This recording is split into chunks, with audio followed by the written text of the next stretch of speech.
আমাক চক্ৰান্ত কৰি আমাৰ ঘৰত সোণৰ নাও আৰু সোণৰ বিস্কুট ডুপ্লিকেট সোণৰ বিস্কুট থৈ বেলেগ দুজন মানুহে আৰক্ষীক জনাই দি মোক উঠাই লৈ জেলত প্ৰেৰণ কৰে আৰু মই 21 দিন জেলত থাকিব লগা হয়। আমাৰ কুকিলা আৰক্ষী নিৰীক্ষৰ চকীত IC মহোদয়ে ৰঞ্জনমণি মুছৰাং নেতৃত্বত আৰু তেওঁ নিৰপেক্ষভাৱে তদন্ত কৰি দোষী দুজনক কৰায়ত্ব কৰিছে, ৰফিকুল ইছলাম আৰু একাব্বৰ আলী। আৰু এই একাব্বৰ আলী আগতে তেওঁ নিজৰ জেঠাইকো ঘৰত পিষ্টল থৈ তাকো জেল খাটাইছে।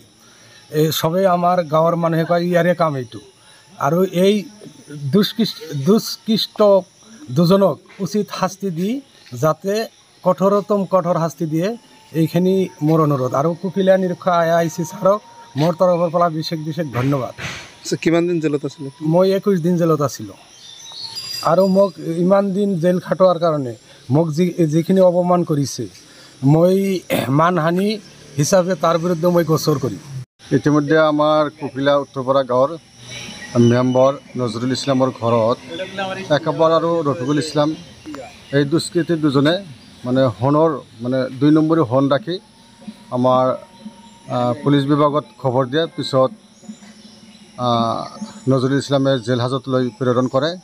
প্ৰেৰণ কৰাৰ পিছত ন্যায়নিষ্ঠাভাৱে আৰু আমাৰ কুকিলা IC ছাৰৰ সহযোগত যি অভিযান চলাইছিল, সেই অভিযানত আচল যি দুজন দোষী দুষ্কৃতি আৰু দোষী সাব্যস্ত হৈছে, তেওঁ নিজে দোষী সাব্যস্ত হৈছে। তেখেতে তেওঁলোকে কৈছে যে আমি নিজেই নজৰুল ইছলামৰ ঘৰত 2 নম্বৰী সোণ ৰাখিছোঁ।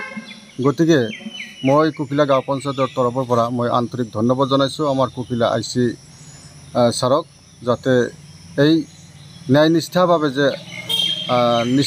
যে তেখেতে অভিযান চলাই এই দোষীক কৰায়ত্ব কৰিব পাৰিছে।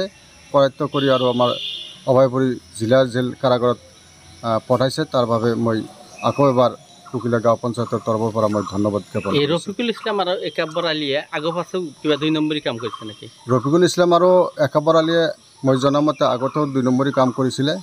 ৰফিকুল ইছলাম ইয়াৰ আগতে 3বাৰ জেল খাটিছে। একাব্বৰো সেই গাঁৱৰে কুকিলা উত্তৰপাৰা গাঁৱৰে এজন দুষ্কৃতী ল'ৰা হয়।